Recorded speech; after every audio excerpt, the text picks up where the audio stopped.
একটা একটা রোজা করে শেষ হয়ে যাচ্ছে, রহমতের দিনগুলোও শেষ হয়ে যাচ্ছে। আসলে ঈদের থেকে এই রোজার দিনগুলোতেই এত উৎসবমুখর আমেজ থাকে, খুব ভালো লাগে। সেহরিতে ঘুম থেকে ওঠা, ইফতারি গোছানো, সবাই মিলে ঈদের শপিং করতে যাওয়া, এই দিনগুলো সত্যি ভীষণ সুন্দর। আপনাদের কেমন কাটছে রোজার দিনগুলো অবশ্যই কমেন্ট বক্সে জানিয়ে যাবেন। আসসালামু আলাইকুম, কেমন আছেন সবাই? আমি এশা, ওয়েলকাম টু স্টোরি অফ এশা। সকাল সকালই ঘুম থেকে উঠে পড়েছি। আজকে সংসারের সব কাজ শেষ করে যাব একটু নিউ মার্কেট। বোন এসেছে খুলনা থেকে গতদিন, তাই ইচ্ছা আছে দুই বোনে মিলে ঈদের শপিং করতে নিউ মার্কেট যাব। সকাল থেকে উঠেই আকাশটা কেমন একটু মেঘলা মেঘলা ভাব। কয়েকদিন ধরে ফেসবুকেও দেখছি দেশের নাকি বিভিন্ন জায়গায় বৃষ্টি হবে, সেরকমই মনে হচ্ছে আবহাওয়াটা। ঘুম থেকে উঠে এটা আমার প্রতিদিনের কাজ, বারান্দায় চলে আসা। আমার গাছগুলোকে দেখতে পেলেই আমার সকালটাই ভালো হয়ে যায়। একটা দুটো যাই ফুল ফুটুক না কেন, আমাকে এত মানসিক শান্তি দেয়, সেটা আসলে যে বাগান করে সেই একমাত্র বুঝতে পারবে। নতুন কিনে আনা গাছটাতেও মাশাআল্লাহ অনেক ফুল ফুটেছে। এটাকে রিপোর্ট করব বলে মাটিও এনে রেখেছি, কিন্তু রোজার মধ্যে করে হয়ে উঠছে না। আকাশটা সত্যিই আজকে কেমন ঝিমিয়ে আছে। চলে এসেছি রান্নাঘরে। কালকে বেশ কিছু মশলা করে ফ্রিজে রেখে দিয়েছিলাম, ভাবলাম আগে সেটা গুছিয়ে নেই। কারণ রোজার মাসে প্রচুর ভাজাভাজি খাওয়া হয় আর ভুনা টাইপের খাবার খাওয়া হয়, মশলাটা বেশিই লাগে। খুলনা যাব কি যাব না ঈদে ঠিক করতে পারছি না, তাই আমার ইচ্ছা সব কিছু আগে থেকেই গুছিয়ে রাখার। খুলনা গেলেও ভালো, না গেলে যদি ঢাকাতে থাকি তাহলে তো আমার এখানে রান্না বান্না করতে হবে, মশলা লাগবে। ঈদের সময় আবার হেল্পিং হ্যান্ড ছুটিতে থাকে, তাই ইচ্ছা আছে রোজার মধ্যেই, এই শেষ কয় রোজাতেই এই মশলা অন্যান্য কেনাকাটা সব কিছু গুছিয়ে রাখা। আর ঈদের সময় যারা ঢাকাতে থাকেন তারা তো জানেন সব ধরনের মার্কেট বাজার বন্ধ থাকে। আবার আজকে শুনলাম কারেন্টের তো খুব সমস্যা চলছে, তাই সব ধরনের ভার্সিটি নাকি আজকে থেকে ছুটি দিয়ে দিয়েছে, অনলাইন ক্লাস হবে। ভাই একটু আগেই ফোনে জানালো। তাহলে তো এই সপ্তাহে ঢাকার অর্ধেক লোক বাড়ি চলে যাবে। যারা চাকরিজীবী তারা ছাড়া মোটামুটি সবাই ঢাকা ছাড়বে। আর ঢাকা ছাড়া মানেই ঢাকার বাজার দোকান সব বন্ধ হয়ে যাওয়া। আমি বসুন্ধরা এলাকায় থাকি, এই এলাকায় তো ঈদের পুরো সপ্তাহটাই কোনো দোকান বাজার খোলে না, খুব বিপদে পড়তে হয় সব সময়ের জন্য। যখন এখানে ঈদ করেছি চেষ্টা করেছি এই শেষ রোজার দিকেই সব বাজার কেনাকাটা করে গুছিয়ে নিতে, না হলে বেশ বিপদেই পড়তে হয়। এমনকি ওষুধটাও আমি কিনে রাখি। দেখা যায় বাচ্চা কাচ্চা বাসায় আছে, নাপা বা ঠান্ডা লাগার যে ওষুধগুলো, এগুলো আমি সবসময় রিজার্ভে রাখি এই সময়গুলোতে। কেননা এই সময় হসপিটাল থেকে শুরু করে সব কিছুই বন্ধ থাকে, এমনকি আপনি বিপদে পড়লে ডাক্তারও পাবেন না। আজকে আমার বাসায় সবাই আছে, বাবা মা ভাই, ছোট বোন এসেছে খুলনা থেকে ওর 2 বাচ্চা নিয়ে। ওর হাজব্যান্ড অবশ্য আসেনি, আসবে আগামীকালকেই মনে হয় চলে আসবে। ভাইয়া তো আর্কিটেক্ট, বিভিন্ন কাজ থাকে, তাই ওরা আগে এসেছে। ভাইয়া 2 দিন পরে এসে ওদেরকে নিয়ে যাবে। বাবা মাও যাবে 1-2 দিন পরে। সকালে উঠেই বাবা গিয়ে মাছ নিয়ে এসেছে, সেগুলোই ধুয়ে নিচ্ছি।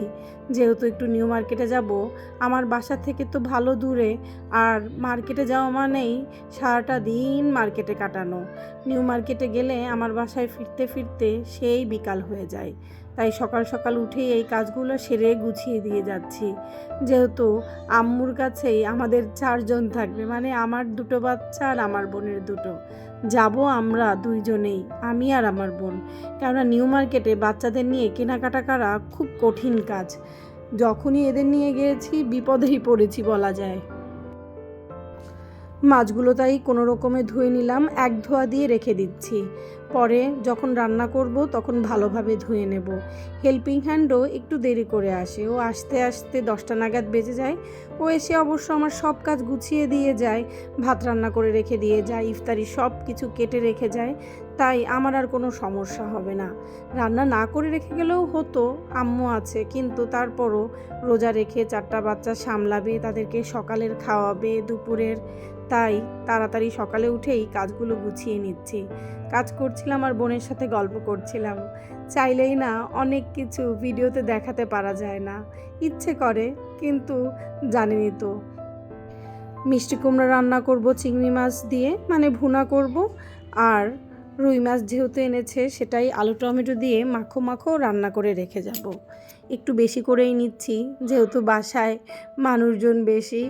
একবারে রান্না করলে একদম সেহরি পর্যন্ত হয়ে যাবে। সেহরিতে অবশ্য খাওয়ার খুব একটা বেশি ঝামেলা থাকে না। ইফতারি করার পর আমাদের বাসায় কেউই খুব একটা বেশি খায় না। প্রত্যেক দিনই ভাত রান্না করি, সেটা আবার ফ্রিজে ঢুকাই। ভিডিওর মাঝখানে এসে সবার কাছেই সরি বলে নিচ্ছি। আপনারা যখন আমার এই ভয়েস ওভারটা শুনবেন ভিডিওর, অনেক ধরনের নয়েজ, বাচ্চাদের কথাবার্তা, চিল্লাচিল্লি শুনতে পাবেন। যা হয় আর কি, বাসায় 4 জন আছে, তাদেরকে যতই বলা হচ্ছে আস্তে কথা বলো, কে শোনে কার কথা, তারা তাদের মতো চিল্লাচিল্লি করেই যাচ্ছে। তাই ভয়েস শুনতে একটু কষ্ট হলে ক্ষমা সুন্দর দৃষ্টিতে দেখবেন। আপনাদের সাথে কথা বলতে বলতে আমার রান্নাও প্রায় শেষের দিকে। মাছ ভেজে ফেলেছি, মিষ্টি কুমড়া ভেজে ফেলেছি, মশলা কষিয়ে আলু দিয়ে দিলাম। আলু আর টমেটো দিয়ে মাখো মাখো ঝোল করব। একটু ঝোল বেশি রাখবো, কারণ রাতে খাওয়ার আগে আবারও তো একটু জ্বালিয়ে নেব, তখন এই ঝোলটা টানিয়ে নেব। ভিডিওটা দেখতে দেখতে যারা আমার সাথে এই পর্যায় পর্যন্ত চলে এসেছেন, তাদেরকে একটাই রিকোয়েস্ট, ভিডিওটা ভালো লাগলে অবশ্যই একটা লাইক, কমেন্ট, শেয়ার করতে ভুলবেন না। আপনারা যারা দেশ বিদেশ থেকে আমার ভিডিওটা দেখছেন, তাদের সবাইকে মন থেকে অনেক ভালোবাসা। আশা করি আপনাদের এরকম ভালোবাসা সবসময় আমার পাশে থাকবে। রান্নাবান্না শেষ করে চলে এসেছি প্রায় নিউ মার্কেটের কাছে। তখন দুপুর 12:30 নাগাদ বাজে। ভালোই রোদ উঠে গিয়েছে। সকালে যেরকম লাগছিল এখন অবশ্য সেরকম নেই। কিন্তু নিউ মার্কেটে এসে আমার আর আমার বোনের তো মাথায় হাত। কারণ হচ্ছে এত ভিড়, কেনাকাটা করা তো দূরের কথা, দেখাই তখন কঠিন হয়ে পড়েছে। বাসা থেকে আমি আর আমার বোন মোটামুটি লিস্ট করে এনেছিলাম কোনটার পর কোনটা কিনবো। তাই প্রথমেই চলে এসেছি বাচ্চাদের গেঞ্জি কিনতে। আগে যখন আমি পান্থপথ থাকতাম তখন আমি এই নিউ মার্কেটের এখান থেকেই বাচ্চাদের গেঞ্জি কিনতাম। খুব সুন্দর সুন্দর ইম্পোর্টেড গেঞ্জি পাওয়া যায় এখানে। আমি এখানে এসে একবারে অনেকগুলো গেঞ্জি নিয়ে যেতাম, যেহেতু আমার 2টো ছেলে, অনেক দিন চলে যেত। গেঞ্জি আর প্যান্ট আর আমার বোনের মেয়েটার জন্য কিছু কেনাকাটা করে বাইরে চলে এসেছি। এই যে জুতাগুলো দেখছেন, এগুলো ছোট বড় সবার জন্য আছে। আমার ইচ্ছা আছে একটা কেনার, দেখি পছন্দ মতো পাই কি না। আমার বোনটাও কিনছে ওর ছেলেটার জন্য। আমার ছেলেটার জন্য অবশ্য আগেই কিনেছে ওর বাবা। এই যে শুগুলো দেখছেন, খুব ভালো লাগছিল। দামগুলো 400, 500, 600 সাইজ অনুযায়ী ডিপেন্ড করে আর কি, কিন্তু মান কিন্তু বেশ ভালো। নিউ মার্কেটের এরিয়ার মধ্যে এই মার্কেটটার নাম হচ্ছে ইয়াকুব সুপার মার্কেট। আমি অনেক আগে থেকেই এখানে আসি বাচ্চাদের কেনাকাটা করতে। এছাড়া আপনি মেয়েদের প্লাজো, শার্ট সব কিছুই এখানে পেয়ে যাবেন খুব রিজনেবল প্রাইসে। ইচ্ছা ছিল ভিডিও করার, কিন্তু সেরকম কোনো সিচুয়েশনই ছিল না। ঠেলাঠেলি করে একেবারে মার্কেটে ঢুকতে হচ্ছে, তার উপরে কেনাকাটা করা, তার মধ্যে ভিডিও করা তো বোঝেনি। আর নিউ মার্কেটে আসলে তো সবসময় ততষ্ট থাকতে হয় ব্যাগ নিয়ে, কোন সময় না ব্যাগ থেকে মোবাইল টাকা উঠিয়ে নেয়। তাই চাইলেও অনেক কিছু ভিডিও করতে পারিনি। একবার মনে আছে ভার্সিটিতে থাকতে পহেলা বৈশাখের শাড়ি আর গহনা কিনতে এসেছিলাম বান্ধবীর সাথে। আমার কিছু নেয়নি, কিন্তু আমার বান্ধবীর মোবাইল, টাকার ব্যাগ সব কিছু নিয়ে গিয়েছিল। নিউ মার্কেটের কেনাকাটা শেষ করে চলে এসেছি ইস্টার্ন মল্লিকাতে 3 পিস কিনবো বলে। 2 বোন সবসময় একই রকম 3 পিস কিনি, সেটা কেনার জন্যই এখানে এসেছি। এখানে এসেও সেম অবস্থা, এত ভিড়, কোনো কিছু দেখাই কঠিন হয়ে গিয়েছিল।